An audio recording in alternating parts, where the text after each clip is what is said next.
English Leap Podcast. From Speak English with Class.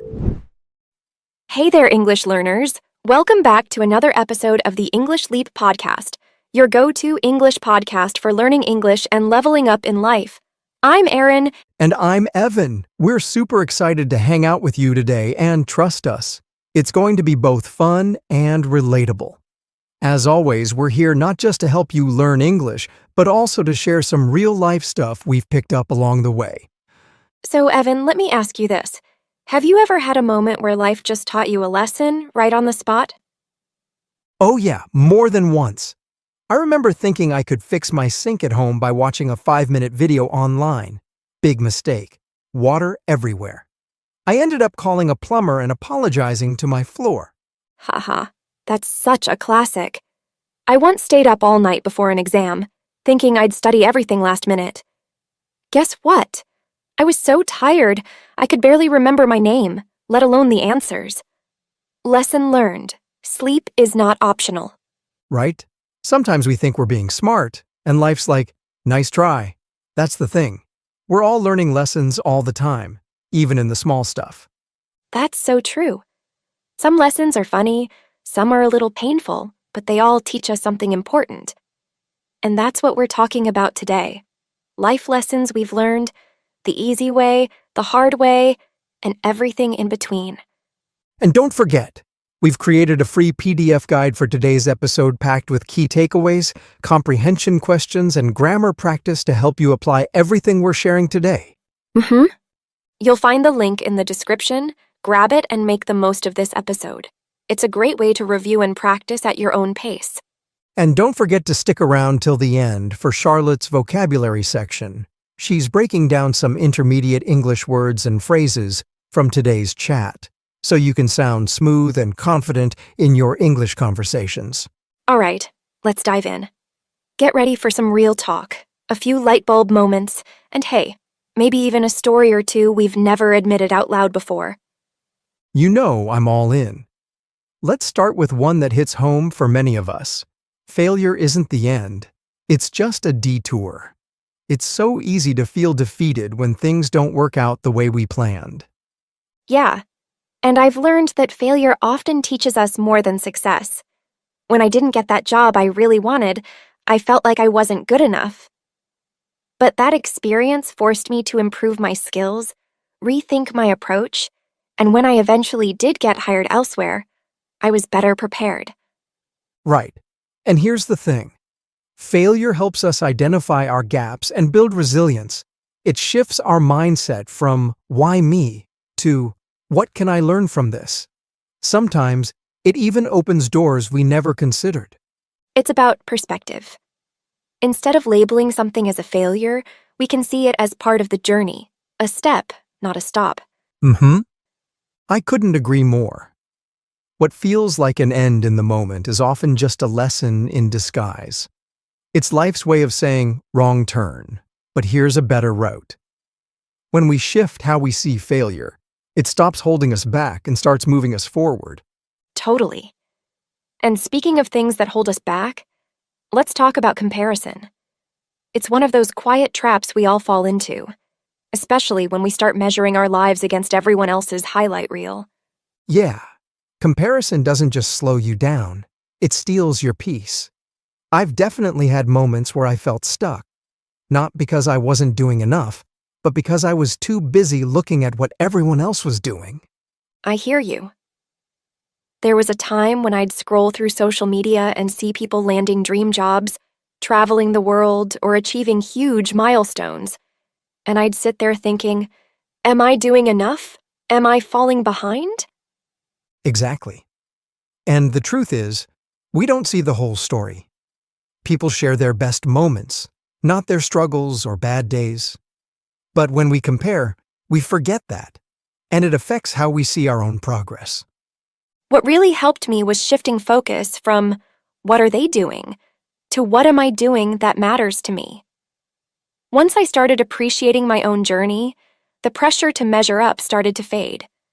And it's important to remember that everyone's timeline is different. Just because someone achieves something before you doesn't mean you're behind. It just means your path is yours. and that's okay. So if you're listening and feeling like you're not where you should be, take a breath. You're not in a race. You're in your own lane, and that's exactly where you need to be. That actually ties into our next point, because sometimes the thing we need most is to step out of that lane, especially when it feels too comfortable. Yes, growth begins where comfort ends. I think we all like feeling safe, knowing what to expect, sticking to routines. But nothing really changes when we stay in that space too long. Absolutely. I remember when I was offered a chance to lead a team project. My first reaction? Nope, that's not me. I was afraid I'd mess up. But I decided to push myself and say yes. It was challenging for sure, but it helped me grow in ways I didn't expect.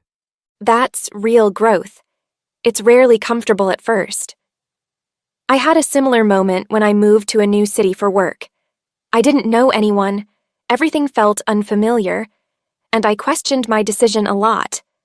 But over time, I built confidence, met amazing people, and realized how much I was capable of. The thing is, stepping out of your comfort zone doesn't have to be huge. It can be small steps. Trying something new, speaking up in a meeting, setting a goal that feels slightly out of reach. Right. And the more you do it, the more your comfort zone expands. That's the power of growth. You start seeing possibilities you couldn't see before. So here's something to think about. When was the last time you did something uncomfortable? Something that challenged you but helped you grow? That's where the magic happens.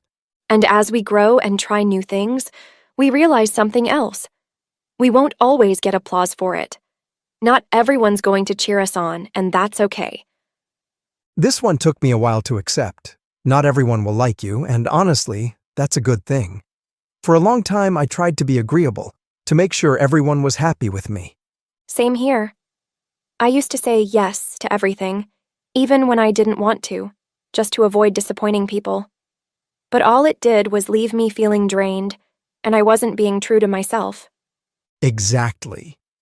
And here's the thing. When we try to please everyone, we end up losing ourselves in the process. We start making decisions based on what others expect, not what we actually want. Over time, I learned that it's better to be real and have a few people truly accept you than to be liked by everyone for someone you're not. Being authentic might not please everyone, but it gives you peace. Letting go of the need for approval is powerful. It allows you to set boundaries, be honest, and focus on what truly matters to you, not just fitting into someone else's expectations. If you've ever felt like you're not enough for someone, just remember, you are enough as you are. You don't have to twist yourself to fit into someone else's idea of who you should be. And speaking of taking care of yourself, this next lesson is something we often overlook when life gets busy, but it's crucial. Absolutely. Health is wealth. We hear it often, but many of us only really understand it when we've pushed ourselves too far and start feeling the impact. I've had times when I was working long hours, barely sleeping, skipping meals, all in the name of productivity.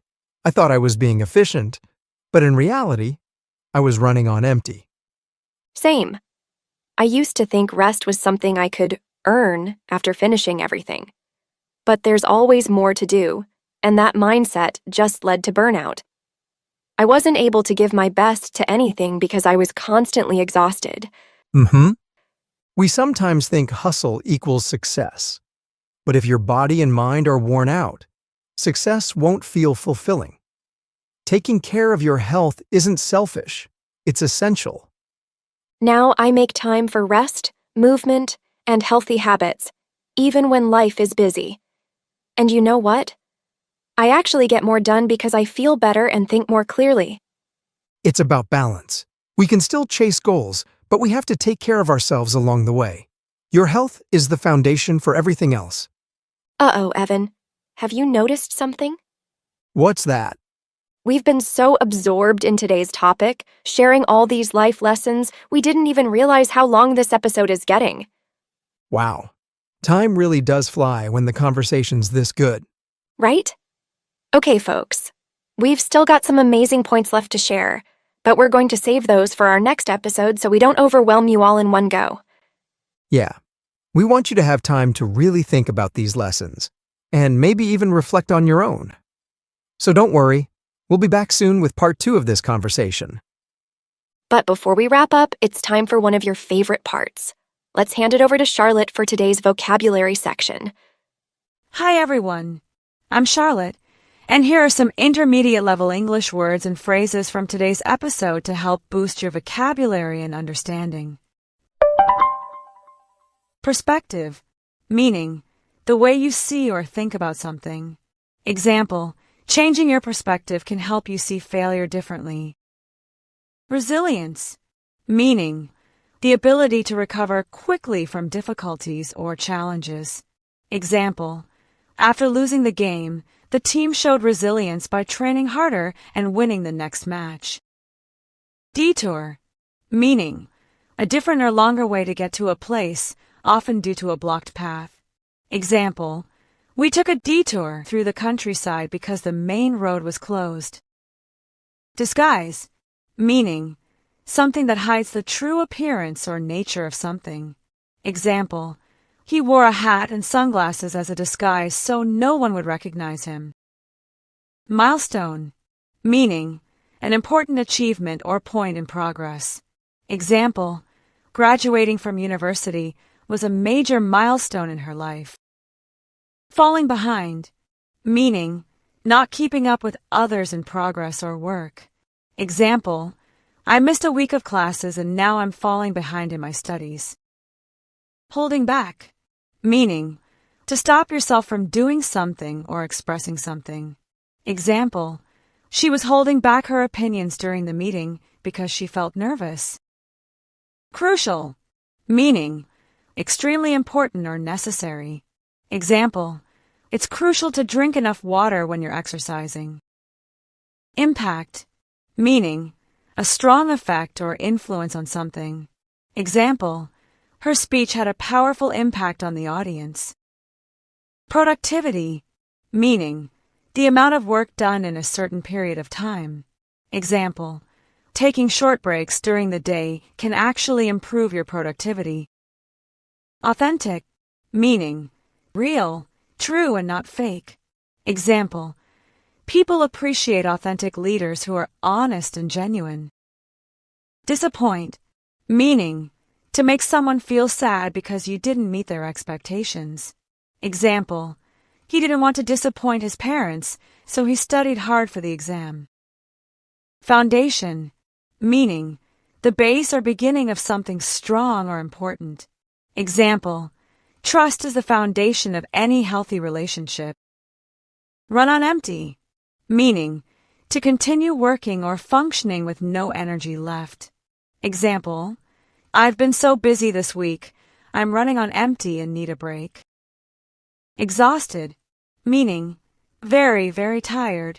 Example, after the long hike, we were completely exhausted and just wanted to rest. Hustle, meaning to work hard, often quickly and energetically. Example, she had to hustle to finish the project before the deadline.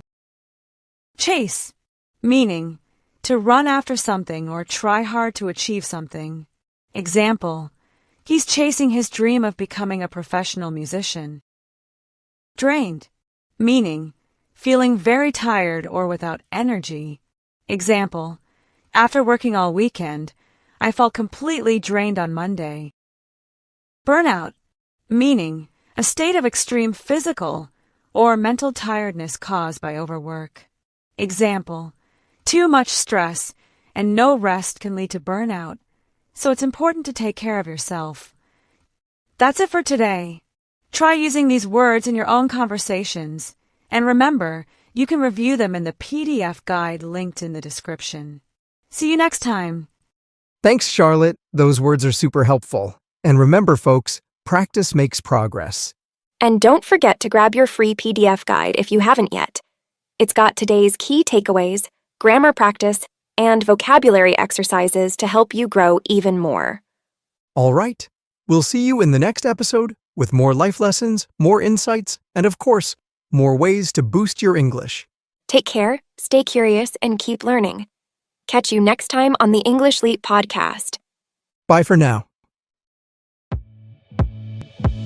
Your progress doesn't end here. To continue advancing your English skills, click on the next video or explore the additional videos we've thoughtfully selected for you.